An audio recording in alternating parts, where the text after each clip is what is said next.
Sritenon ning pasewakan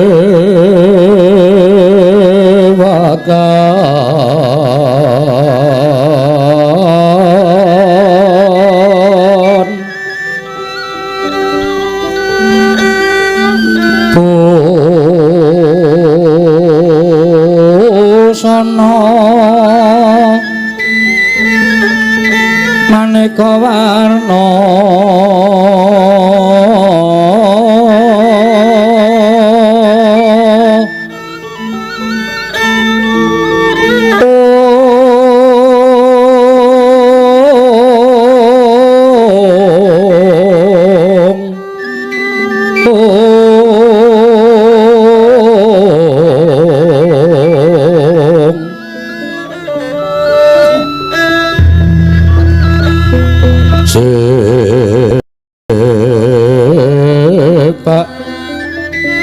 Puspiteng Udyana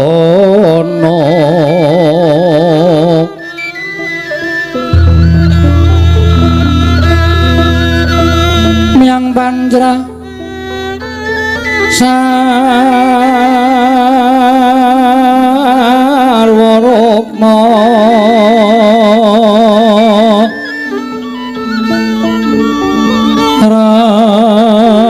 Ranggeng Manik Nara Narawata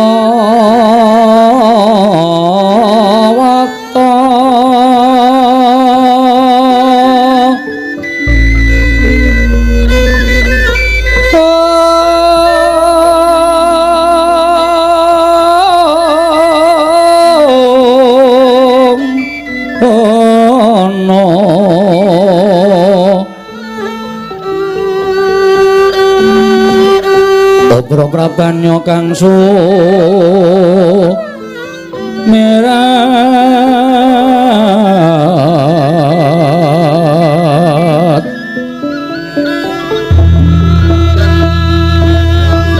kenyaring teja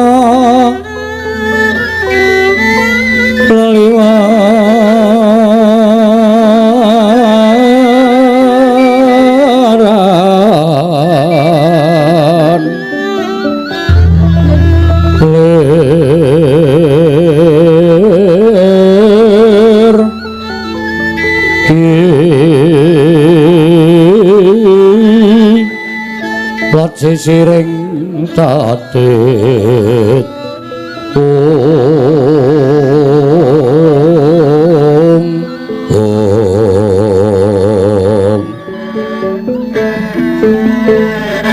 Wimbo kekanda amre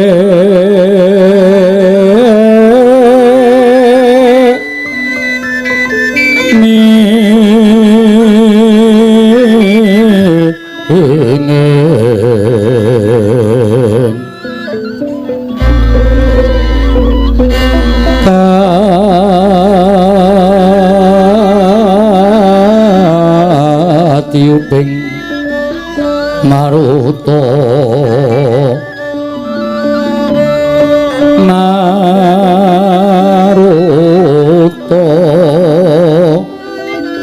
mando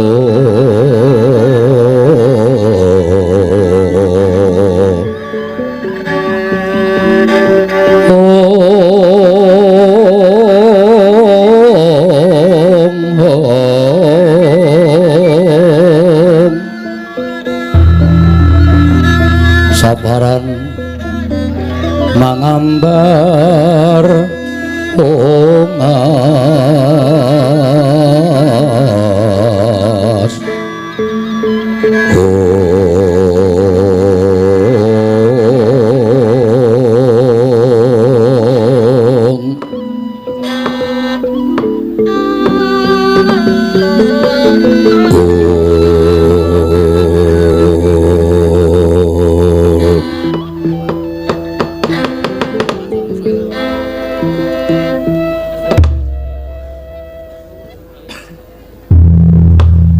Sukmana Madina lho iki ana sasmintaning ingsun jagat wasisaning Ubathara. Nun mangke Koko Prabu Dering sawetawis dangu rawuh ngandika Kanjeng Koko Prabu jimat sesemban kula. Koko Prabu ing Mandura pengayoman kula.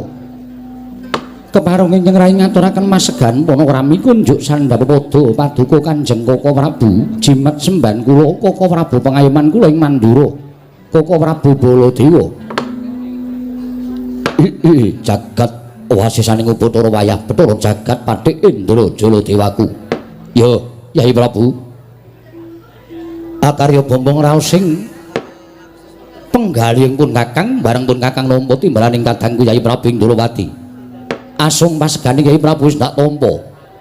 Akarya suka marwata suta penggalihing pun Kakang ora liwat budyastawaning pun Kakang Tampanana Yai Prabu Kresna. Kula pun dinggo jimat paribih gayana ning kasantosan mugi amawakana kabagyaning gesang kula Koko Prabu mboten langkung kasekecakno anggen jenengan dika lenggah Koko Prabu Baladewa Yai Prabu Kresna kaya wis ora kurang prayoga praptanipun Kakang ning Projing Ndarawati dina samengko iki Yai Prabu Indoraka menamit pasang Kalimantabit Koko Prabu ingkang rayi garpa rujipun Setyaki kula ngaturaken sembah pangabekti kula kunjuk kadangipun Kakang Dimas Haryo Setyaki ndak tampa sira ngabekti karepun Kakang ora liwat pangestunipun Kakang Tampanana Setyaki kula pundhingga jimat paribih dayana ing kasantosan mugi boten langkung kasekecakno anggen jenengan dika lenggah Dimas Haryo Setyaki wis ora kurang prayoga praptanipun Kakang ana ing Datraya Projing Ndarawati dina samengko iki. Nuwun sewu Diwaji. Nadyan ngabdipun Pati Udawa kula ngaturaken sembah pangabekti kula kunjuk Diwaji sembahan kula. Kakang Pati Udawa, ih kasinggihan mekaten. Kakang Udawa, wonten timbalan sinuwun. Yen kabeh piranganing para nayaka para punggawa munggahing para kadang sentana ing Ndarawati ngaturke sembah kelawan panjenengan ingsun tak tampa kanthi lega-legawaning penggalih ingsun. Nanging aja lara atimu yen Kakang Pati Udawa ngaturke sembah kelawan Baladewa paripaksa sembahmu ora ndak tampa. Waduh Diwaji. Lajeng kalepatan kula menapa kula nandhang lepat upami kula kadak lepat dosa menawi badhe kula sandhang kula mboten badhe suwala. Kenging menapa paduka mboten nampi dhateng sembahipun abdipun Udawa Diwaji sembahan kula ing Mandura. Kakang Udawa wonten timbalan. Nadyan Baladewa saiki wis Nyakrawati mbau dendha minangka dadi nalindra makuthaning bangsa ing Mandura. Nanging aku ora bakal lali. Duk nalika aku isih muda tumaruna urip bareng kelawan wong atuwamu ya wong atuwaku bawa sakupa ana Widara Kandhang. Mongko yen ditonton babakan yuswa, diitung babakan umur luwih sepuh Kakang Udawa tinimbang Baladewa. Mula ora ana jamak lumrahing atase taruna nampa sembahing Kadang Werda. Dosa apa ingkang bakal tak sandhang? Mekaten sinuwun. Mula aja nganti kleru tampa yen to Kakang Pati Udawa ndak apa lamun duwe keluputan tumraping Baladewa babar pisan ora malah kosok baline kanggo nomboki kelawan kabecikanmu duk nalika kowe nggula wentah kelawan Baladewa sembahe Baladewa Tampanana Kakang Udawa. Waduh sinuwun ngaturaken panuwun ingkang tanpa pepindhan dene paduka tasih dhateng lampahan ingkang sampun kelambah Kakang Pati Udawa. Iya mboten langkung kasekecakno anggen jenengan dika lenggah Diwaji sembahan kula. Kakang Udawa kaya wis ora kurang prayoga praptaning Baladewa ning Datraya Projing Ndarawati. Nuwun sewu Koko Prabu. Andadosaken gagap gugup guragapan raos sing manahipun ingkang raying Ndarawati. Sasamunipun paduka tedhak wonten ing Projing Ndawaraka mongko tanpa cecala ingkang saderengipun alit utusan gandhek sakembaran atur nawala agengipun paduka utusan Ayaka ing Mandura maringi priksa bilih rika lenggan menika paduka badhe kepareng rawuh wonten ing Projing Ndarawati. Saestu ingkang rayi nedya ngrakit rata kencana kinarya methuk paduka Kanjeng Koko Prabu saha nyawisaken hermawar kinarya mijiki ampian paduka Kanjeng Koko Prabu jimat semban kula Koko Prabu pengayoman kula ing Mandura. Kresna iki kula wonten timbalan ing adawu. Nadyan nembe kawiyos sing pangandikan wae persasat wis kaya tumplak punjen sinundul puyuh. Kaya kecukrukan wukir sari kelepaning samudra madu penggalihing pun Kakang. Nanging tata upacara kaprajaning kemengkono mau sayektine ora trep lamun sira pisusungake kelawan pun Kakang ing Mandura. Ngelingi Nadyan Siadi wis mukti ngawibawa Nyakrawati mbau dendha ning Praja Indrawati pun Kakang wis minangka dadi nalindra ing Mandura. Nanging rasa pangrasaning pun Kakang tanceping pun Kakang lawan Siadi iki ora beda kaya nalika urip ana ing Widara Kandhang. Aja bedak-bedake. Dumesira Yayi wis dadi nalindra pun Kakang wis dadi nalindra. Nanging rasa iki aja mbok kiwakake Kresna. Inggih. Matur sembah nuwun tanpa pepindhan. Mula tata cara upacara kaprajan iki mengkono mau ora sakrepe malah sira pisungsungake kelawan pun Kakang ing Mandura. Sabab pangrasaning pun Kakang pendak-pendak pun Kakang prapta ning Praja Indrawati iki tanpa beda pun Kakang bali marang Praja ing Mandura. Semono uga mangsa kala besok yen ana wektu lan titiwanci ingkang miyunggan kula warga Indrawati bakal tedhak tetinju marang Praja ing Mandura. Ilangna jiga kelawan pekewu Durgama Sangga Runggi. Mandura rengkuwen kaya dene Indrawati. Kyai Prabu Kresna matur sanget genging panuwun ingkang tanpa pepindhan Koko Prabu.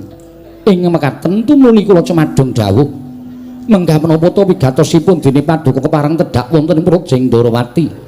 Menawi kepareng kawedharing kathah tumunten kababarna nanging menawi wadi tumraping para sentana kadang tuwin para punggawa.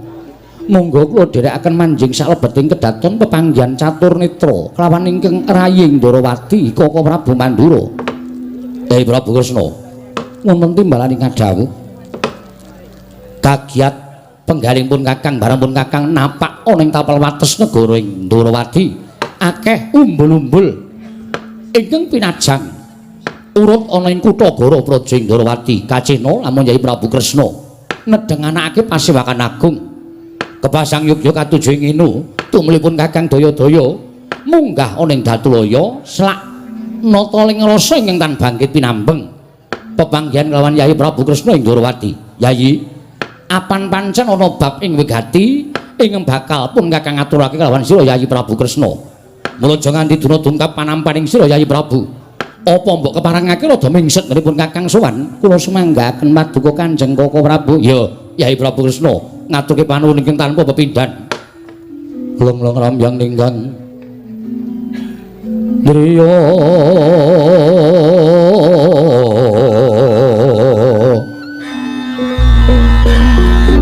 Rewang Candra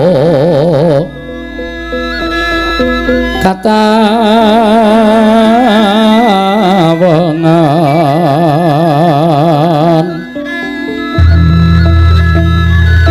sumo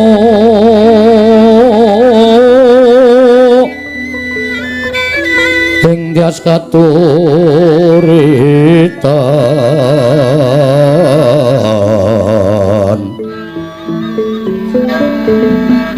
limut kabyataning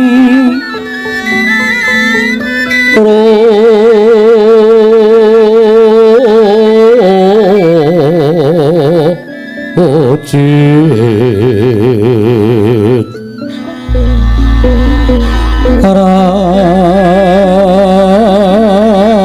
ram remendri ya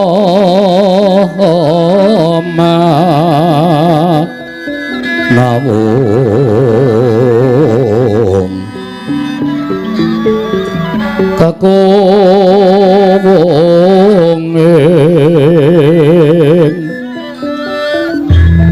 kakunging wang wisesa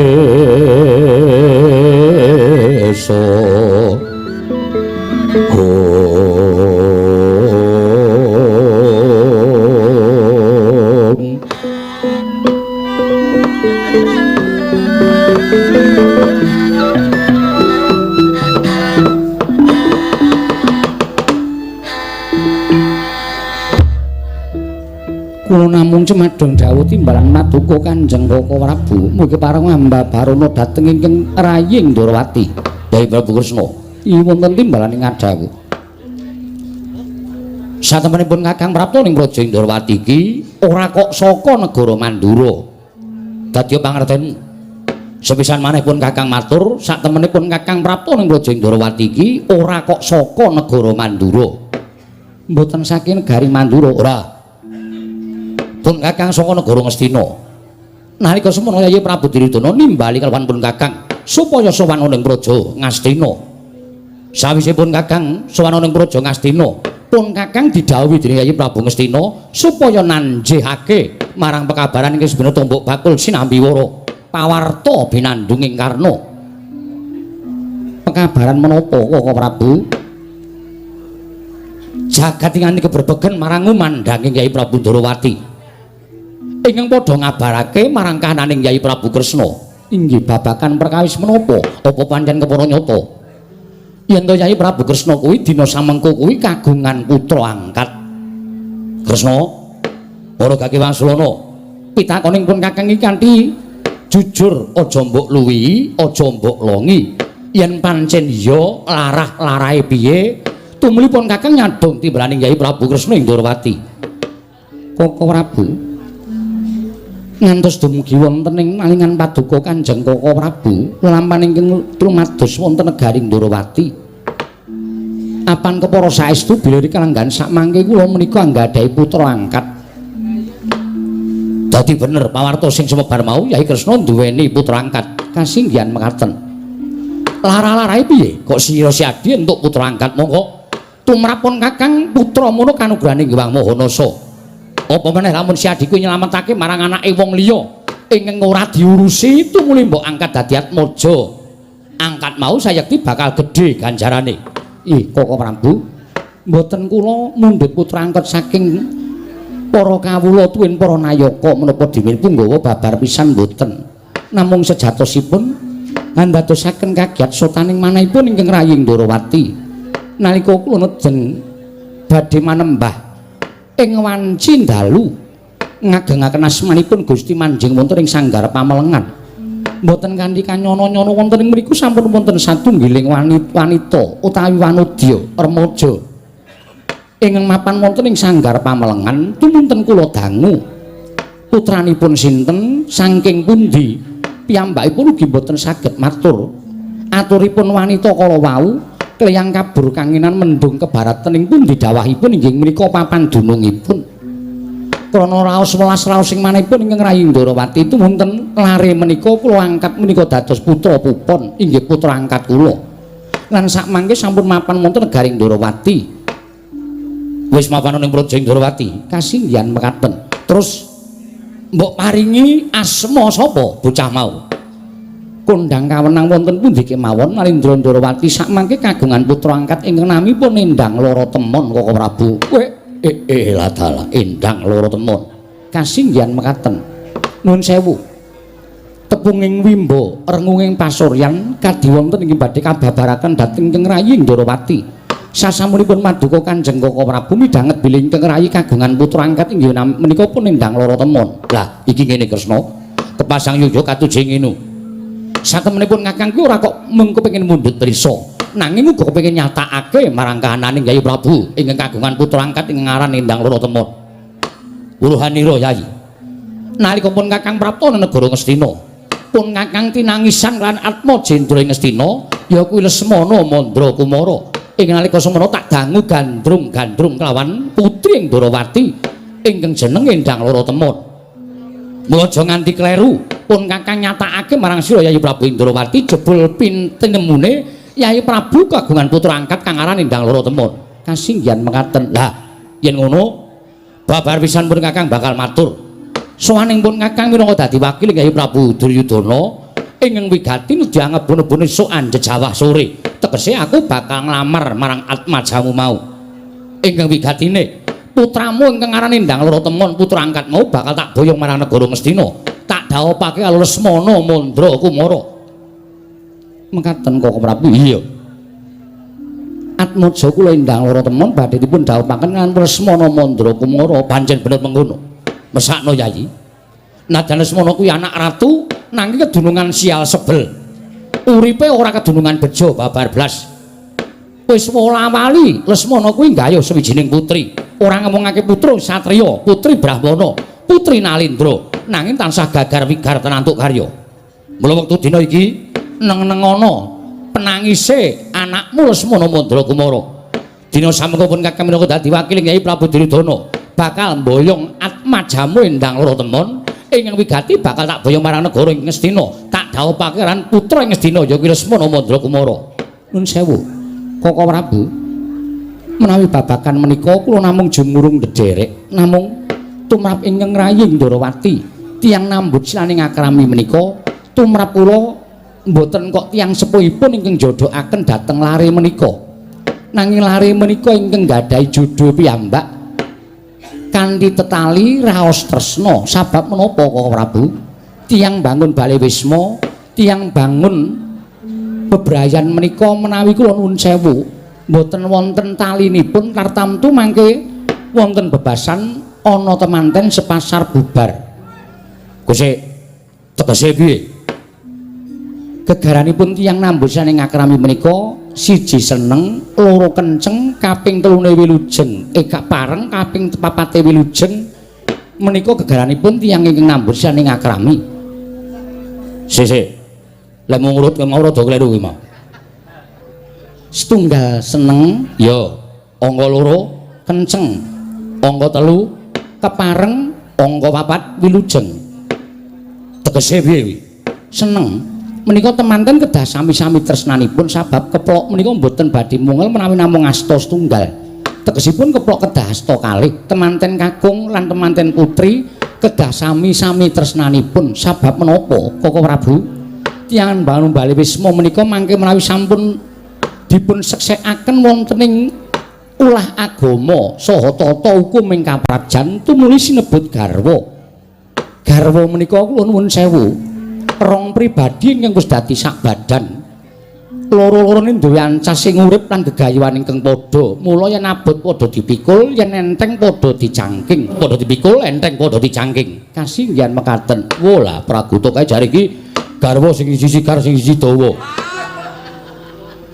Jebul ora kuwi sanes menika Koko Prabu sabanjure angka loro angka kalih menika kenceng lah sing kenceng apane ingkang kenceng tekadipun mergi tiyang mangun Bale Wisma menika menawi mboten kanthi tekad sebaya mukti sebaya mati menika nggih mboten badhe prayogi kedadosanipun sabab menawi kanthi gegaran tekad sebaya mukti sebaya mati menika bungah susah bejo cilaka sugih miskin menika dipun raosaken sesarengan ya bener sabanjure ingkang kaping 3 kepareng menika tegesipun njodhokaken pinanganten menika mboten kok njodhokaken awakipun piyambak nanging ugi njodhokaken mara sepuh utawi tiyang sepuh tangga tepalih mitra kawruh sanak kadang sanesipun menika kedah sedaya kepareng menawi tetela mekaten badhe kathah pandonga saking sanak kadang mitra kawruh Muda Werda ingkang dayani anggenipun gesang bebrayan menika kala waunir ing sambikala bener.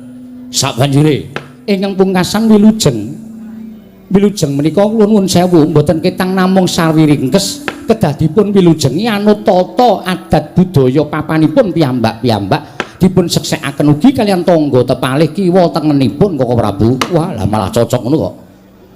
Ning tumrap aku perkara seneng kenceng kepareng lan wilujeng ki mau anut marang lumaku ning dina tegesipun menapa? Siadi mesti tau ngerti.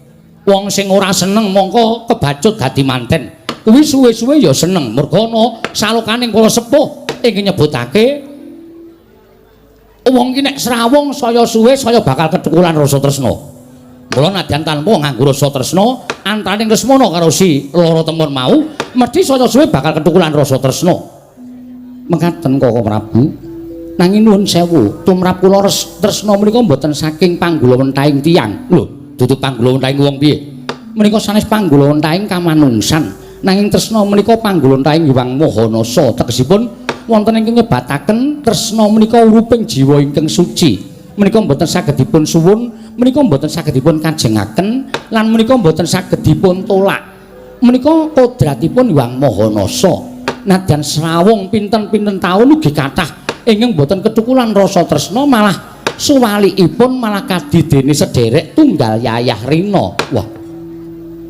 Ngono ya Kresna. Inggih.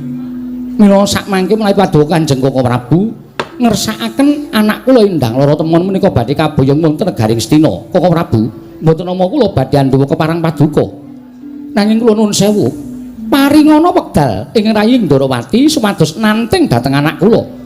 Menawi anak kula kersa lados dhateng pun Lesmana Mandra Kumara kula semanggaken nanging menawi mboten kula nuwun sewu mboten teges kula ndhuwa keparang paduka Kanjeng Koko Prabu ing Mandura Koko Prabu. sigra-sigra yen permana kanca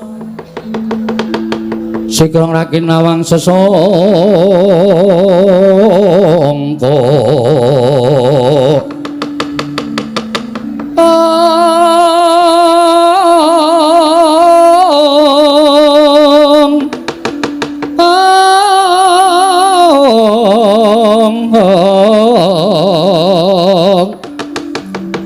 Nalendra Mekmarwa sing sang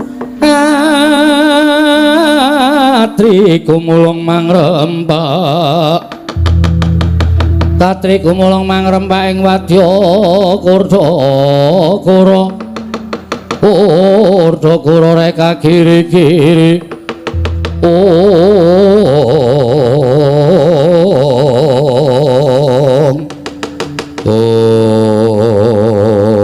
Tidem madaning Pasewakan Negaring Durawati nalika semanten nata ing Durawati paring pangandikan tirambi ingkang lokana ing Mandura parandene pungkasaning Rembag ndadosaken tintrim madaning Pasewakan Negaring Durawati datan wonten ingkang sami anyabawa nadyan gegodhongan taneng ngobah samirana datan lumampah nadyan nata ing Mandura Prabu Baladewa meger-meger datan mobah datan musik nganti kaya tugu sinukarta tan kantun nata Durawati nglenggahi kanyut nangka wadu kanyut ujane ganten wadu jare makecok nang durung abang udur manding dasaring pertala kasaru geger njaba piyak ngarsa tangeping mrika sebanapun apa to kang dadi darunane ora ana macan rangke Gajah Medha saka Wandilan kejawi namung utusan saking Karang Kadempel nenggih putranipun Kelurahan Semar Badranaya Kelurahan Petruk Kanthong boleh nganti Kelurahan Bagong menggah datul ya karya geger kang samya muninga kanca piyak-piyak ana daya minggir njaluk dalan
Mendalon tata trapsilanira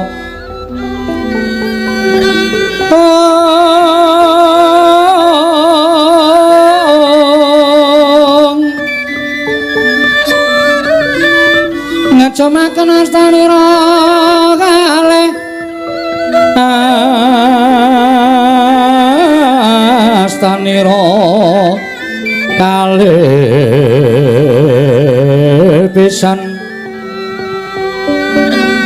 yen ngandika magawe obranta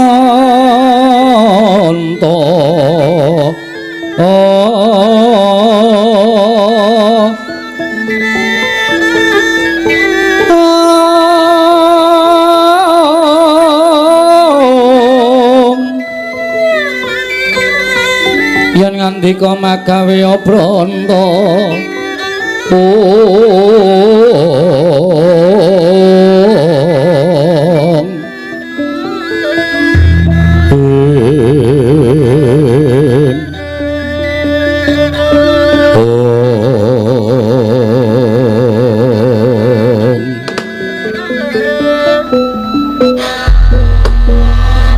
Dewa Bathara jagat pangestungkara Kawa Prabu. Nggih.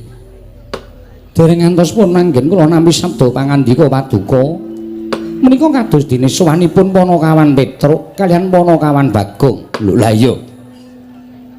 Lah iki ning apa Petruk sore-sore sowan ana negara Indrawati iki wigatine apa Kresna? Dimbalana. Nadyan dikaya ngapa Petruk iki ya abdi Indrawati ya abdi Ngamarta. Kasinggihan mekaten. Dimbalana apa wigatine? Mbok menawa perlu ing bakal diaturake marang sira Yai Prabu Kresna. Koko Prabu lenggah prayogi. Ya. Petruk padha kanthi harja sak praptamu ning negara Indrawati Panakawan. Nunamit pasang Kalimantabe tinebene ing ladone Demawahing Tawang Tuwang sinuwun linepatna ing tulak manu. Menawi wonten lepatake ingkang ngabdianipun sowan ngabiyantara kiranging tata krami kiranging unggah-ungguh kula nyuwun pangapunten derngatanipun kula menika namung batur. Iya Petruk ora dadi ngopo. Wilujeng sowan kula niring sambikala kepareng kula ngaturaken sembah. Sumung keping pangabekti kula kunjuk sinuwun. Petruk ndak tampa pangestuku tampanana kula pundi kejimat dayanana ing kasantosan. Panakawan Bagong padha rarja sak praptamu Panakawan. Panakawan Bagong padha rarja sak praptamu Panakawan. Panakawan Bagong padha rarja sak praptamu Panakawan. Ora iki Bagong iki ditimbali kok krungu ora iki? Kowe iki ditimbali Yai Prabu Kresna krungu ora? Krungu. Lho. Krungu kok meneng wae. Agi nganu ngrasake mambu bakmi. Bagong iki ora beda karo nggone dhewe ya, Tru. Ngomah kae ambune mung telek wae. Kene iki kraton ya ana ndi sing mambu sate, ndi sing mambu bakmi. Ha iya beda kraton karo nggone dhewe. Ngene piyai luhur karo kere-kere kaya awake dhewe wis ora bakal padha. Timbali sinuwun Kresna. Heeh, Bang. Bagong dalem padha kanthi harja sak praptamu. Tansah pinawinganing kawidadan ring sambikala kepareng kula ngaturaken sembah. Sumung kemeng pangabekti kula kunjuk sinuwun. Iya Bagong ndak tampa pangestuku tampanana. Kula pundi nggo jimat paripe dayanana ing kasantosan. Iya Bagong prayoga nunggun mulungguh. Sampun mboten kirang sekeca sinuwun Prabu Sri Bathara Kresna. Petruk kanthong bolong padha raja sapraptamu. Sinuwun mandura wilujeng bekti kula kunjuk den. Ya tak tampa. Pangestuku tampanana. Kula pundi nggo jimat paripe. Panakawan Bagong padha raja sapraptamu. Mengetunipun sinuwun Prabu Baladewa wilujeng bekti kula kunjuk nggih pun. Ya, tak tampa pangestuku tampanana. Nun nggih sanget anggen kawondasaken siji Mas paripe. Wah, kemon kami sosolan lambene ra. Petruk kanthong bolong padha raja sapraptamu. Pangestunipun Ndara Sencaki wilujeng bekti kula nggih Den. Ya, Petruk tak tampa prayogakna. Nun nggih Bagong. Nun padha kanthi raja sapraptamu. Pinayunganing kawidadan ring sambikala Ndara Setyaki bekti kula kunjuk Ndara Setyaki. Muni Setyaki kok dadak dilek suarane ora. Iya Bagong tak tampa pangestuku tampanana. Kula pundi nggo jimat paripe dayaning kasantosan. Petruk ora harja Petruk. Ndara Pati Udawa. Iya. Wilujeng Den bekti kula kunjuk Ndara. Ya tak tampa. Pangestuku Tampanono. Nun inggih Bagong Padhararja Bagong. Ndara Udawa? Iya. Wilujeng Den? Iya Bagong, suwe ra ning nggon aku kowe. Nggih, sibuk. Kula saniki dadi ketua pemuda. Ketua pemuda kok wis bantongan kaya ngono. Sesuk nek wonten wektu sing mirunggan kula tak nyelake nggih. Iya, iya. Pun panen apa? Wis. Napa? Telo. Wah, cocok kuwi dibakar kari gagange. Terus maksudnya kula kan ngerokoti gagang. Ya rasa nesu. Oh iya ora. Dipun sekecakaken nggih Ndara Dawa. Lho, kuwale. Oh nggih sing. Disekecake Bang. Nggih, sampun mboten kirang prayogi. Petruk dalem eneng apa? Sowan tanpa tinimbalan gawe kaget. Ana wigati apa Petruk? Sepisan kula ngaturaken tebah Siti Sekul binung teling ngron klapa. Apuren ta mbok bilih wonten lepat kula nggih kula mun jatuh sapa paduka sanata. Ora dadi ngopo-opo ana kawan, matur suwun. Dungkap angka kalih. Kula menika dipun utus dening Bapak Semar. Mboten saking pikajengan kula piyambak, tuwin mboten saking ngarepe Bagong niku mboten. Ning pancen kula sowan dhateng negari Ndrawati niku enten ingkang ngutus nggih menika Bapak Semar Badranaya. Bapakmu ya gene. Bapakmu kena apa? Kok utusan Sirapana kawan sowan ning Project Ndrawati. Ngeten sinuwun. Karang kadempel niku wonten kejadian sing luar biasa. Tegese piye Petro? Saniki bapakne Bapak Semar niku anake ora ming 3. Lho, anake bapakmu ora ming 3. Nggih. Pira? 4. Lho. Apa garwane wong atuwamu Dewi Kanastren nglairke meneh? Mboten, mboten. Lah kepiye? Bapak niku gadah putra angkat.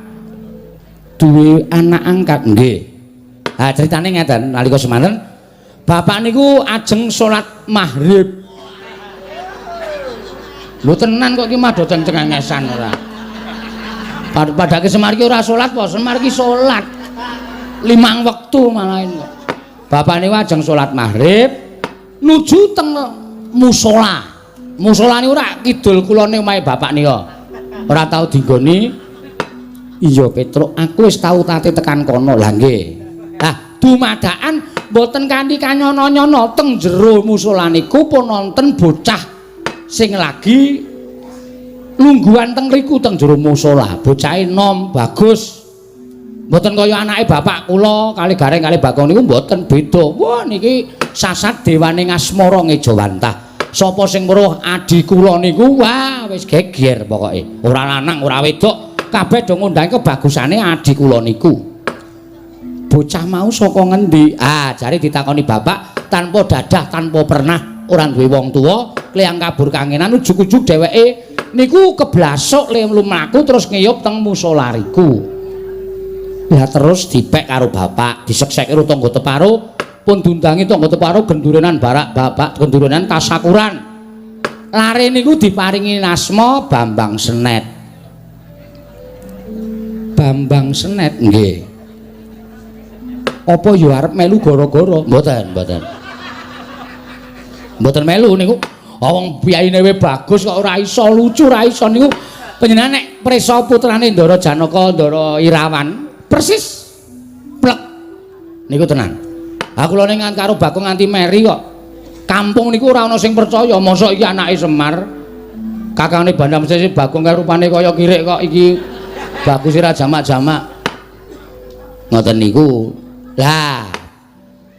Nalika semanten Bambang Senet niku nuwun sewu pun sawetara mapan teng Karang Kadempel, tumuli wonten 7 dina niki bocah niku kaya wong lara. Bocah niku kaya masuk angin, ora tau gelem ngewangi bapak teng sawah teng Tegal, ora tau resik ngomah, entene ming teng kamar tidur utawi teng patenggan. Bapak bingung. Duka kula ya ora ngerti saploke duwe anak Senet iku kula kali bareng kali Bagong kaya di anak tirikan. Sing dilela-lela ming sik Senet, apa-apa njaluk apa-apa dituruti, pengen apa-apa dituruti. Ning kula ora apa-apa, ora masalah. Wong nyatane bapak ya seneng duwe anak Bambang Senet, mbok menawa bocah niku iso mikul dur mendem jero karo Bapak Semar. Bener Petruk nggih. Lah terus ditanting karo Bapak Net, nek kowe kahanane kaya ngene iki kowe padha karo nyengsarake wong tuamu. Aku ki wis tuwa. bapakmu Semar ki wis tuwa, nek nganti kowe mengko kowe ora gelem matur kepengin apa, kowe kepengin apa lan kowe duwe gegayuhan apa, iki engko nek bapakmu nganti lara, mongko kembange wong lara ki mati. Nek nganti bapakmu mati, mongko kowe rung omah-omah. Kowe getun engko net gregah bocah niku tangi. Si Bambang Senet mau nggih. Terus ngendika anu matur ngenten iki, nggih niku, Pak. Lah bapak saya bingung. Nggih niku apa? Bapak niku carane bodho niku asline bodho. Iya. Ning pancen digdaya ning bodho. Iya. Bapak niku pancen digdaya ning goblok. Iya. Ora apa-apa Petruk nggih. Bingung. Niku wau lho ngendikane bapak sing keri dhewe, nek bapak sedo kula dereng omah-omah. Mula niku kula pikir, Pak. Kula pengen omah-omah. Wah, bapak senenge ra jamak-jamak. Nek ngono kowe wis gandeng karo wong wedok. Nek ngono kowe wis tepung karo wong wedok. Senet muni dereng. Lho, lah piye? Kula niku namung ngimpi, Pak. Ngimpi ketemu karo ingkang nami Endang Lara Temon. Putranipun Sinuwun Ndarawati. Wes, bareng ngerti nek putranipun Sinuwun Ndarawati, bapak niku terus ngombe puyer patang emplek. Ha bingung to? Ha momeng kere kok arep gayu anak ratu cobi. Padha karo cecak nguntal cagak cebol gayu wulan muta ngitung lintang nang kelakone jepak wurunge. Ing atase ping anak Semar kok arep gayu putri Ndarawati, tur kula ya kaget. Mula kula terus matur karo bapak, "Sik, Pak, mengko gek cenet ki ming tom-tomen. Mergo sak ngertiku Putri Ndarawati kuwi wis winengku garwa kabeh. Ndarasti Sendari wis diwengku Ndara Abimanyu. Putra panjenengan Wrantawati diwengku Raden Petruk Kantong. Duapure kaya ngono kok Raden Petruk Kantong bolong ora. Ha sawarane kula niku arep dianggep abdi ning kula niku mantu sampeyan. Nggih mboten? Iya takoni lha nggih. Ngoten niku. Lah kula ajeng nyuwun priksa napa Sinuwun Kresna niku kagungan putra ingkang nami Endang anu sinten? Endang Lara Temon. Petro dalem. Aku kuwi ya duwe putra angkat. Lho. Iki kok dadi angkat junjung to iki? Putra angkat? Iya, Petro. Napa leres asmane Endang Lara Temon? Iya. Asmane Endang Lara Temon, jenenge Endang Lara Temon, lek kowe entuk ya ning Sanggar Pamelengan. Weh, engko gek janjian. Kangsen karo Semar. Ora, Petro, ora. Iki pancen kanugrahaning Wang Mahanasa. Mula gandeng kowe mau wis matur yen to anake Semar ya kuwi si Bambang Senet kepengin dhawuh karo Endang Lara Temon. Bungahku tanpa upama. Mila saking menika bloko suta kemawon, mboten saged ditutup-tutupi niki cekak gampange kula sowan wonten ing negari Ndarawati menika gandeng sampun cetha Sinuwun Kresna menika kagungan putra ingkang nami Endang Lara Temon. Mila kula ngebon-bon enjangan jejawasonten. Jejawasonten menika tegesipun grimis. Grimis menika artosipun ngemis. Kula kepareng ngemis ingkang putra Endang Lara Temon badhe kula boyong wonten Karang Kadempel kula jodohaken kaliyan pun Bambang Senet. Nek kepareng matur nuwun sanget tanpa pepindhan niki kula wis tata-tata karo Bagong wis nggawa angkutan ta Kang. Heeh. Nggawa apa kowe mau? Tosa. Manten putri kok diangkat kaya areng ora. Anane kuwi kok nggawa kok. Duwene kuwi ya kowe. Niku kepareng badhe kula boyong wonten Karang Kadempel. Upami Sinuwun menika nggadahi ruba, upami Sinuwun menika nggadahi pepinginan, utawi Sinuwun menika nggadahi pangandikan, pepanggil saking pinanganten kakung kula aturi paring dawuh. Menawa waton dudu Brana Picis, waton dudu Mas Mutiara Hargya Jamrut Hergeni, tuwin boten bondo donya kula saged ngaturaken. Nek perkara sampeyan niku terus duwe pepinginan Petruk, anakku wene ana asok tukon dhuwit sementen 100 yuta. Ampun, modar kula. Pun genah ora duwe. Ning nek liyane niku tak sanggupi. Ya ta, Kang? Jelas. Rasa kuwatir. Njaluk patine gareng apa? Wah, pacule saiki.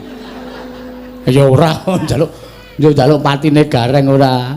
Aja mesake Kakang niku kaya sengit aku suwe-suwe. Nyawang gareng ki suwe-suwe awake cilik ndase gedhe. Heeh, ya wis men ora. Iya, Pet nggih. Petruk dalem ning aku bingung lho sebabe ngerti ya sadurunge kowe sowan iki mau Koko Prabu Mandura ya rawuh nggih kula ngertos Sinuwun Mandura lenggah lah sebabe kok bingung merga Sinuwun Mandura uga diutus dening Yai Prabu Duryudana lho diutus kenapa nanjeke anakku Endang Loro Temon bakal diboyong didhawuhi karo Lesmana Mandra Kumara Petruk Endang Loro Temon didhawuhi oleh Lesmana Mandra Kumara Ndara Lesmana Ngastina iya Petruk oh gong kukut le kukut piye kalah dhisik karo Sinuwun Mandura terus kono arep ngapa ta boyong Endang Loro Temon didhawuhi karo Lesmana Mandra Kumara sapa Endang Loro Temon didhawuhi karo Lesmana Mandra Kumara sing dikongkon Prabu Baladewa Prabu Baladewa ngapa rene didhawuhi nganu diutus Sinuwun Prabu Duryudana kon boyong Endang Loro Temon heeh kuwi gatine dawuhi karo Ndara Lesmana ning Ngastina heeh kapan kuwi gong awak dhewe iki ora sida mboyong Endang Loro Temon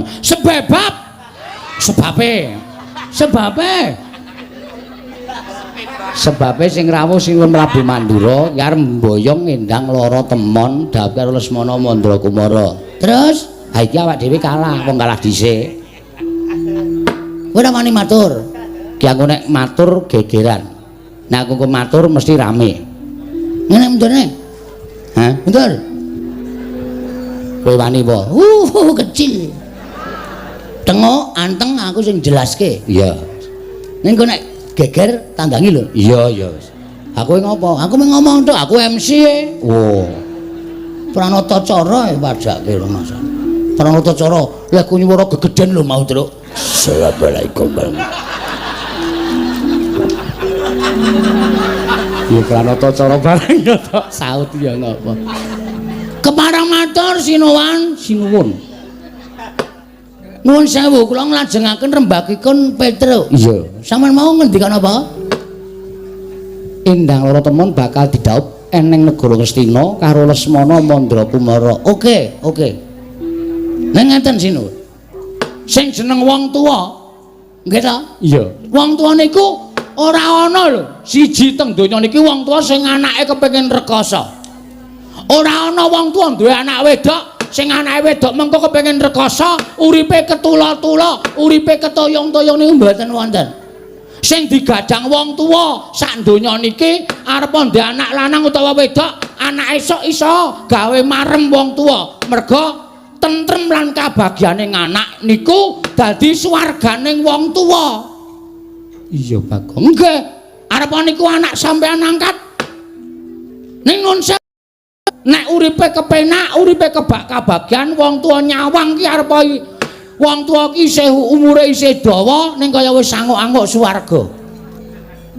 iya Bagong nggih terus saniki kula tak takon kowe arep takon apa nek putra panjenengan Endang Loro Temon niku dipek Lesmana niku nuwun sewu apa bahagia apa bahagia lho mestine ya seneng wong Lesmana kuwi calon gumanti keprabon negara Ngastina. Ah, pikirane do cethek kok. Nuwun sewu, berpikir yang panjang. Jangan hanya jangka pendek tapi jangka panjang. Sing kandhane Lesmana ajeng dadi ratu nang Ngastina niku sapa? Lho, mestine rak ngono ya sak lengsering Prabu Duryudana.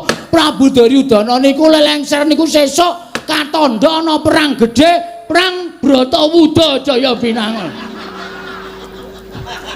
Apa Kang? Perang Bratawuda. Bratayuda. Hah? Yuda. Kok wuda ora? Isis. Bratayuda Jaya Binangun. Lah niku mengke sing menang Pandhawa apa Kurawa durung ana sing ngerti. Kok wis dicalonke iki lho, kula rak takon. Tur iya piye?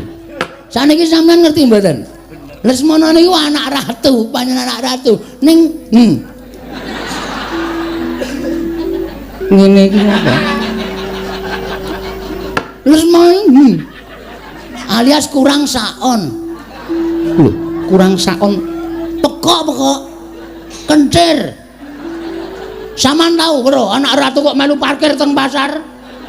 Nek ora Lesmana ora bakal kelakon. Ha niku mergane Lesmana niku rada selip ngoten. Nek sampeyan ngrabekke putra panjenengan karo Raden Lesmana niku napa panjenengan mboten nyemplungake putra sampeyan wonten juranging kesangsaran. Ayo. Upama mengko kelakon dhaup karo Ndara Lesmana, bapakne kencir, ibune ayu, anak-anak mesti ya pecuk. Wes, sampean sinuwun Darawati kagungan wayah mijil kakung ning pekok. Jawi kula tak nyuwun pesa, napa mboten sampean mboten kewirangan. Ngoten niku lho sinuwun. Mboten kok kula wajeng pripun-pripun, ora kok kepiye-kepiye mboten. Ning nuwun sewu, wong ajeng rabekke anak niku dicincingi bobote mantumu dhisik. Ngoten nek cara kula. Piye le labuh tumrap masyarakat, labuh tumrap kulawarga, srawunge piye? Lho, nek senet niku pendak minggu ora ana kerja bakti wae ngangkati watu dhewe. Niku adik kula mergo tresna karo Karang Pradesan, tresna karo desane, rumangsane nek dheke urip iki enten Karang Kadempel, arepa dudu bumi Wutah Getihe, ning tresna karo Karang Kadempel. Ngaten, dadi soalé iki dodokane engko sik. Ha ngopo? Angger dadok-dak kudu arep omong wae aku. Ya. Niku kula aturi menggale, ora sak penake dhewe. Ngaten. Arepa Bambang Senet niku mung anake Semar. Ning nek tresna padha tresna, keplok tangan loro. Ngoten. Niku bakale mulya uripe, merga ukurane mulya karo ora kuwi tumrap kula wong urip alam padang mboten kok kegurugan brana picis duweni derajat pangkat sing dhuwur. Mboten. Niku kanikmataning lair tumrap kula. Ning kanikmataning batin niku angel digayuh. Kala mangsa loro-lorone niku marmisah. Iso nggayuh kanikmataning lair ning ora iso kedunungan kanikmataning batin. Ning semono uga iso ngrasake kanikmataning batin, kanikmataning lair mesti melu kepenak. Niku lho dipenggalih. Ya, Tru? Gong, ana Ndara Baladewa kowe ora sadar ya. Kowe muni ngono kuwi ana Ndara Baladewa. Kowe kok ora omong mau-mau ta, Tru? Wis kebaca ta iki. Aku iki tengok nang kene kok ora weruh ngono lho. Omonganmu kuwi marai panas wong. Ha iki sing diutus saka negara Mestina malah Lesmana rada petuk, Lesmana rada kentir. Ya nek nganti nesu tanggung jawab. Berapa kali aku iki kepergok Baladewa nyatane ora wani tenanan karo aku. Wis karepmu lah ora usah melu-melu tanggunge, ora usah cerewet kowe. Iya. Ngoten, mang penggalih. Ajeng diparingke sinuwun Mandura sing minangka utusaning sinuwun Prabu Duryudana dhawuhe kalih Endang Lara Temon kalih Lesmana nggih monggo terserah niku panjenengan. Kula ora arep ngregon-ngregoni.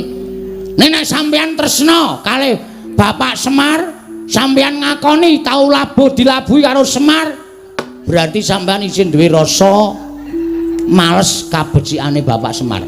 Nek sampeyan ora iso maringake ndalatrema dhateng Bapak Semar, didhawuh karo Endang Senek anu Babang Senek. Niku ateges sampeyan nuwun sewu lho, kula mboten ngarani. Ning jebul kula iso ngarani ra ketang mintak batin, Nalendra Ndarawati niku mboten iso ngakoni kabecikane wong liya. Niku parah, niku fatal tumrap kula. Wah, wis pocokan.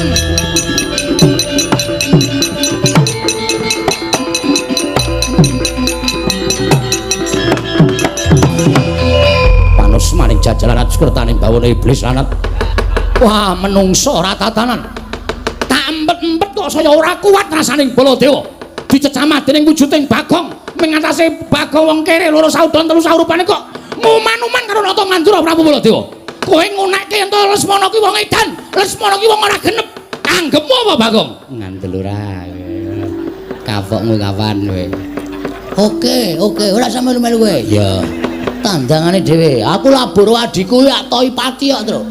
Ora usah semelang, nek dunak-unakke ngene aku wis kulino. Aku ki ana wong nagih utange tak unak-unakke sik. Mapa kok nagih? Aku sing utang wis santai kok aku. Kok wedi ora. Rumangsane. Bagong. Ponokawan Bagong. Wonten dawuh. Wela. Aku tak ning jaba ya. Ning jaba ana, minggat sican kono. Ora wedi aku nek mung ijen kaya. Tinggal tenan kowe. Tinggalen. Rumangsane ditisik nggawa aku kok. Oh iya to. Ana do mulih sik kono. Dumeh do nggo kendaraan dhewe-dhewe mulih sik kono.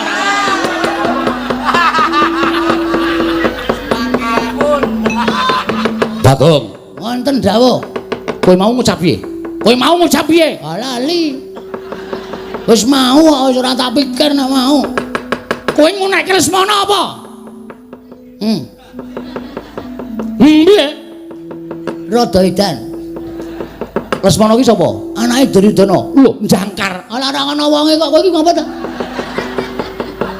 Nek ana piyayine ngono aku nganggo sinuan. Nek ana piyayine aku nganggo Raden. Ha wong ora ana dijangkare kok. Wong kono ya ora krasa kok geger. Kowe ngino karo putra Ngastina, pancen kepara nyata. Gediwa Bathara. Kresnane nganti kebrebeken kae. Kowe ngino karo Nata Mandra Bapak Baladewa. Kowe ngias karo utusaning wong Ngastina. Pancen tak sengaja kowe arep ngopo? Mergo nek ora tak kaya ngenekke iki, yakin Sinuwun Prabu Ndarawati mesti wedi karo Prabu Baladewa. Terus endang lara temon diparingi karo sampean. Niki pancen tak jarak. Niki wis dadi sistematis kula. Niki wis tak gonta-gonta saka omah. Nek kira-kira ana sing barengi rembug, oh mungsuhe Bagong. Yen ngono pancen tok jarak kowe wani karo Baladewa. Yen ngono pancen tok jarak kowe wani karo Baladewa. Nun sewu Mas, kula jane ora arep wani ning gandeng sampean nantang kula. Kula niku wong sing ora tau mambu penantang lho, Mas. Nek sampean arep jajar karo Bagong, oke, ora masalah. Lu jual gue beli pokoknya. Tur kula tak takon karo sampean, saniki tak takon. Kula sing ngomong niku nyata apa ora? Bab apa? Lho Lesmana. Kendir ora? Lho. Arep kendir kene iki anak ratu. Alah, ora tandamune anak ratu anak anggere kendir ya kendir ngono wis beres to. Wong nyatane ya kendir kok sampean geger. Tur sampean niku mbok kudune metong diutus karo Prabu Duryudana kon nglamarke Lesmana. Lesmana niku wong sebel sial, ora tau entuk kanugrahan, ora entuk kamulyan. Nglamar sapa-sapa gagal. Nglamar Ndara Pergiwati, Pergiwa gagal. Nglamar Ndara Wrantawati, nglamar Ndara Siti Sendari gagal. Lesmana niku nyenengi bakul mie ayam ra sida. Terus kebaca dijiwiti bokonge barang. Cetak. Mulane kok esuk tuku mie ayam, awan tuku mie ayam, bengi sore tuku mie ayam, wah seneng karo bakule. Bareng ngono terus emoh bakule terus jingkat-jingkat. Nika anak ratu sing ora tau entuk kanugrahan kok. Dadak sampean kok dadak gelem kok nglamarke. Ayo kewirangan. Jelas kewirangan sampean. Nadyan aku kewirangan nang aku duwe kewajiban kudu sambaya ngendang lara temon. Mula sampeyan dadi pepalanging Baladewa. Rawe-rawe rantas malang-malang bakal tak putung. Oke. Monggo dadi palangku kowe. Kowe saiki bali yo. Terus omong karo bapakmu Semar. Bambang Sret kon ngrabekke wong Karang Pradesan. Bambang Sret ki wong desa. Adimu Bambang Sret anake Semar Angkat kuwi wong desa. Kuwi wong kere, kuwi wong ora duwe. Kok ngangkah dadi mantu ratu iki ora melek mripate. Kon ngilo karo cengele bapakmu. Kowe muni piye wae? Muni pripun sampean? Bapakmu kan ngilo cengele.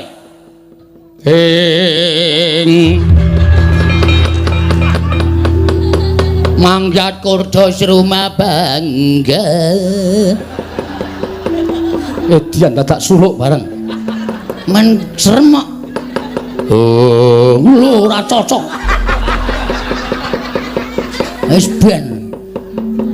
Mas, nek sampean ngunek-unekke Bagong, aku arep tau unekke wong elek, arep tau unekke wong gedibal, arep tau unekke wong kere, memang itu faktanya. Dan aku ora bakal nesu. Nek sampean ngunekke bapakmu kan ngilo karo cengele, cengelmu kuwi. Bapake wong tua lho. Kowe ora sak penake ngunek-unekke bapak.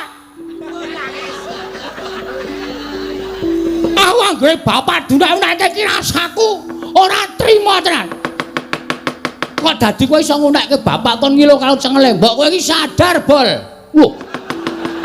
Bol sapa jenengmu Baladewa arep dudang sapa nek ora bol? Jijiki. Koko Prabu sampun mangke malah mindak boten kajen. Menawa ora lega rasane iki ora ngusap karo Bagong iki. Menungso ora tatanan. Kowe sadar diri kowe. Kowe kudune iki sadar. Kowe mbiyen saka ngendi? Kowe mbiyen tak omongi critane ya Mas Baladewa.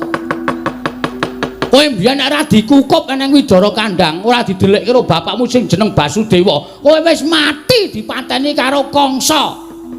Kuwi anake tiri Basudewa. Kuwi wong Digdaya. Ning merga kowe dititipke nang Widara Kandang, kowe mbiyen dadi wong tani, Bol. Kowe iki ya nggawa kebo, nggawa sapi, kowe iki ngluku nang sawah, kowe iki tandur nang sawah, awakmu gupalen ndut Jawan. Bareng saiki kowe dadi ratu kok glelengmu ora jamak. Kowe kelingan ora? Jaman aku tok kon dadi tim sukses. Neng Mandura mbiyen, pokoke nyoblos Baladewa. Kowe janji arep ngedeke WC umum sprene ora kelakon. Sprene aku isih mancik nang watu. Nganti kena banyu sithik-sithik kae lho. Mak sering penake ora jamak-jamak. Bagong edan tenan. Hah? Pirang tahun kowe dadi Narendra, ora kelakon apa sing tak janjekke. Semar mbiyen ya melu ketayalan. Kowe arep dadi ratu kowe. Lah kok saiki kowe bareng dadi ratu ana wong cilik, ana wong kere kaya ngene tau neke wong kere, wong gedibal. Sadar diri, Mas. Derajat pangkat ki ora tekan modar. Bondo donya ora tekan modar. Kowe karo aku ki nang ngarepe sing ngakarya jagat ki padha derajate. Hah? Muni kowe. Ayo gage. Kowe ndang muni arep muni apa? Wes sing ngene. Rasaku kan gunung tanpa guna. Aku wegah rembugan karo menungso dapure kaya kowe. Aku ya wegah rembugan menungso dapure kaya aku. Kaya kowe. Wah, iku walek ya. Tak gawe sayembara. Oke, siap. Acah kendel sepeleke. Aku ora sapa-sapa ra wedi kok. Arep ngapa kowe? Sapa sing cilik gedene iso kuwi kadetening Baladewa? Wenang boyong endang lara temon. Maksude? Sapa sing cilik gedene iso ngungkuli kadetening Baladewa? Wenang boyong endang lara temon. Ayo, sempalan pundhaking kiwa tengen Baladewa. Asorna Baladewa yen perlu bandanan tangane, kerincungan sikile. Ayo, boyongan endang lara temon. Oke, metu Jawa. Ora ketitawa kere perkarek pati-pati.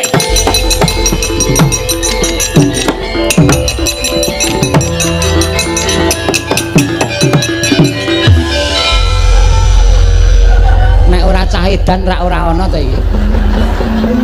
Wong tantang-tantangan bareng le mlayu metu kok iki mbelok meneh. Aku men gondelan cagake. Ngene iki kae lho. Tanganku nganu ngrangkul cagak tek siut langsung balik rene.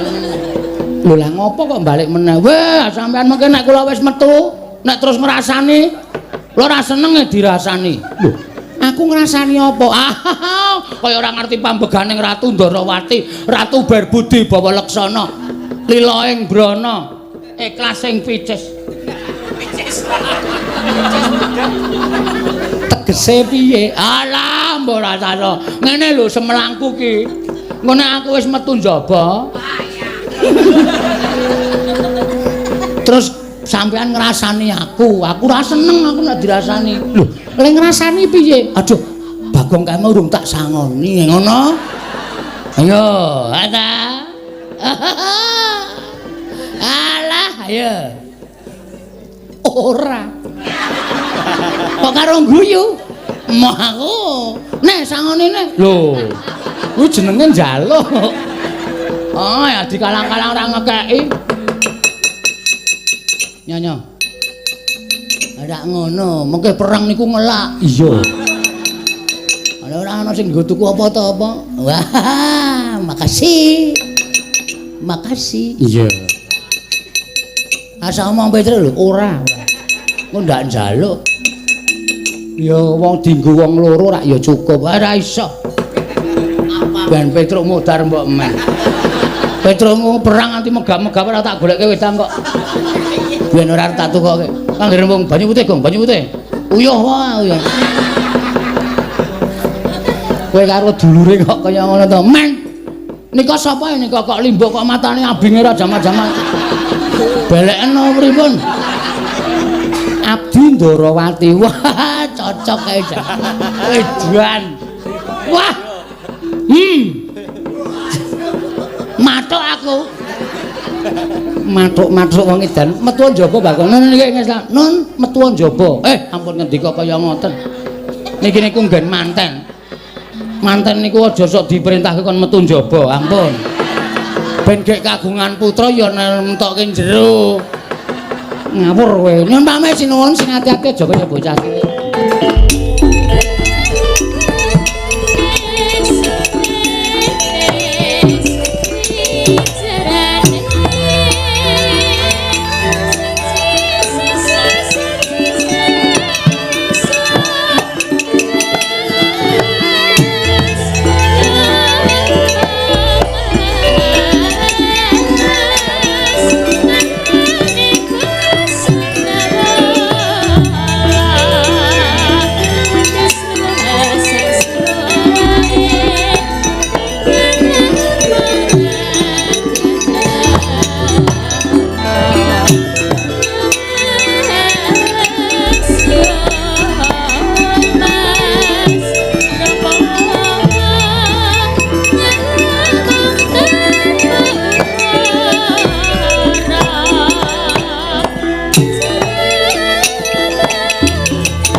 Setyaki wonten timbalan. Katon suntrut pasur yaning Syadi bakal darbi atur apa? Go Prabu, piye? Maidun parengaken rilaluna kula badhe ambiyantu dhateng Petruk menapa dene Bagong mesakaken menawi ngantos sak mangke dipun amuk dening Koko Prabu Mandura. Setyaki wonten timbalan. Iki dudu perkaraning Syadi mriki. Kowe ora perlu mbantu marang siji lan sijine. Menapa iki boten badhe katiwandan Punakawan Petruk kalian Bagong. Ngerti aku tinimbangane kowe. Mriki. Wis ta percaya. Petruk Bagong ora bakal cilaka, cilik loro gedhe tekaning pati. Mriki wis taken dawuh. Malah Syadi wae ingkang tansah ngulatake marang saking para kawula. Sakiwa tengering negara Ndarawati aja nganti ning kasempyok ing aradan tegese wong kang ora ngerti kentang kimpuling lelakon pojok plereting kanan aja nganti kasempyok ing peperangan. Mriki wis taken dawuh. Kakang Pati Udawa wonten timbalan Dewaji. Semono uga aja nganti lirwa nggonmu ngulatake sagung para kawula dasi. Mriki wis taken dawuh. Kaya wis paripurna jeneng ingsun Arsa pinanggya kelawan atmat janingsun ya kuwi endang lara temon. Nun. Budhana kang padha sebengsun kundur ngedaton kawula nun ngestaken dawuh Paramadal Pasilan. Sing ati-ati aja kaya bocah cilik. Kaya wis ora ana dawuh maneh Kakang Pati Udawa. Lho Dewaji. Paramadal Pasilan tambahi pangestu. Kakang Pati Udawa iya. Purna gatining pananggilan. Sanadya kundur ngedaton jeluk saking damparan cara kirapit gambaran gading kadhiraken sanggaring peromban cedhi manggung ketanggung Joko Paloro ingkang sami ngambil patraning keprabun. Gawe tinggal saking Mandrawa. Tindak Nyosri Naranata lamun katinon saking Mandrawa. Kaya tansah gumebyar busananing Sri Naranata wau.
Thank you.